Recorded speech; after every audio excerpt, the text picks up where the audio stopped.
هذه الأبناء سيتم تقديم درع تكريم لمدرب وإدارة التدريب العربي كلها، وصفقوا رجاء بحرارة على هذا الهرم الذي ساهم في إنتاج لاعبين كبار في كرة القدم المغربية. وفي صراحة العربي كلها اليوم رمز من رموز كرة القدم المغربية. اليوم الرجل شفاه الله، نتمنى له المزيد.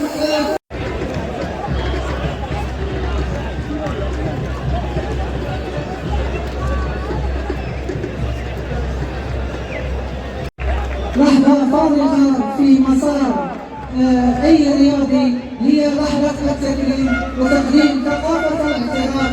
فالسيد يوسف أزوار رئيس نادي المغرب التلفزيون يقدم درع تكريم للأستاذ علي قرة وباقة ورق من جمعية بينيا.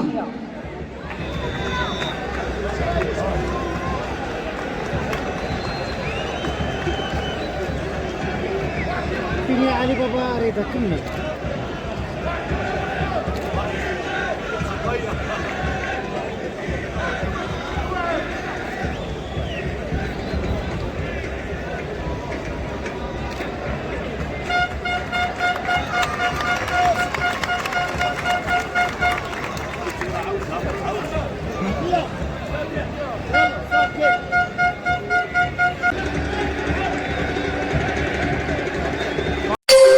ما تنساوش تابوناو في لاشين وتاكتيفيو الجرس باش يوصلكم جديد فيديوهات بيت بريس وتبارطاجيو مع صحابكم.